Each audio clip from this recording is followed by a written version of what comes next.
السلام علیکم نئی ویډیو سره تاسو خلکلی ویو امید لرم چې تاسو ټول به روزه خوشحاله وئ ژوند په مزو کې به مفتی سرداري حقانی صاحب باندې چې کم قاتل حمله کړې وه مفتی صاحب هغه قاتل موسی ماپ کو دا خبر په سوشل میډیا باندې خور شوی دی او مفتی صاحب نور څه خبرې کړې دي قاتل موسی باره کې نور څه خبرې کړې ټول معلومات در سره په دې ویډیو کې شریکوم زموږ دا ویډیو خامخا وګورئ چې پوره معلوماتونه ځان خبر کړئ د نورو معلوماتي ویډیوګانو لپاره زموږ چینل سبسکرایب کړئ تر انشاءالله څخه خامخا ووهئ چې زموږ هر یوه نوې معلوماتي ویډیو تاسو ته په اسانۍ سره ملاوي سوشل میډیا په مخه باندې تازه خبر رامخې ته شوی دی مفتی سرداري حقانی صاحب باندې ثوابي منکي کې حمله شوې وه چې بیا هغه حملاور قاتل ګرفتار شوی و د قاتل موسی نامه به وایي چې موسی ذهني توازن خراب و دوستانو چې کله مفتی صاحب دا خبره واورېده نو مفتی صاحب په سوشل میډیا باندې یو پوسټ وکړو چې زه خپل قاتل موسی ماپ کوم خو هغه پوسټ پې کړو دوستانو مفتی صاحب خپل قاتل موسی نه ماپ کوي مفتی صاحب وایي چې ماله الله تعالی صحت راکړي زه لږ روغ شم جوړ شم خبرې شروع کړم زه به د خپل قاتل نه خامخا پوښتنه کوم چې ته چا رالیږلی وې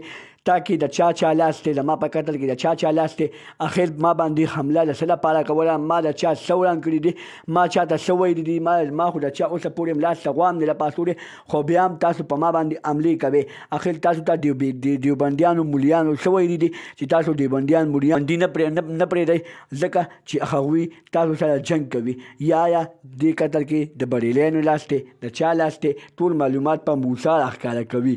مفتی صاحب وایي چې زه به موسی تاسو سره په کیمرې باندې مخامخ کوم او ټول حقیقت پټې نه ښکاره کوم د نورو معلوماتي ویډیوګانو لپاره زموږ چینل سبسکرایب کړئ تر انشاءالله څخه مخه وخی چې زموږ هر یوه نوې معلوماتي ویډیو تاسو ته په اسانۍ سره ملاویږي